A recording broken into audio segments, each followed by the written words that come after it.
What's going on, everyone? Welcome back to Better Biomed. Today is the first day after the hurricane, and there's cleanup efforts. All the drainage ponds are extremely full. There's flooding all over the place, and there is also power outages and traffic light outages everywhere across Texas. So I want to talk to you guys about what to do after a situation like this. First thing you should do is go around and obviously do a physical inspection on your facility. That includes you guys at hospitals. You should be walking around your facility as soon as you get back to work and doing rounding with all your customers.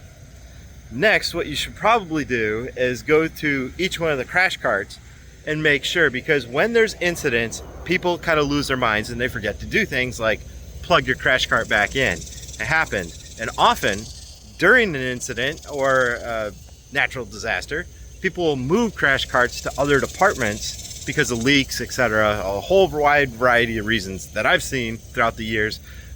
You always want to walk by those crash carts, make sure that they're plugged back in, make sure that everything is on them that should be on them, kind of do a quick inventory, even though nurses are supposed to do that anyway.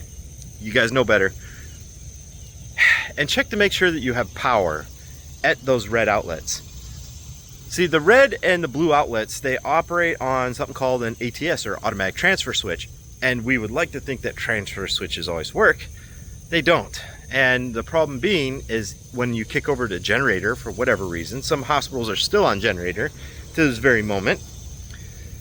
You got to make sure that when it kicks back over to standard power, that you guys have power at the outlet. And luckily, most modern day defibrillators, you can walk by and you can see that, you know, it's got an AC power indicator and you're good, right? Just make sure that all the items that are on your cart are plugged in. Make sure that you have power at the wall, because sometimes those automatic transfer switches don't work quite the way that they're supposed to. And go around and make sure that all the departments in your medical facilities have what they need to get going forward. Just as a quick check with all your current customers at your medical facilities. It's a very good practice, because there's a lot of things that they're not thinking about because they're just concerned with the patients, and they're stressed just like everybody else when it comes to natural disasters.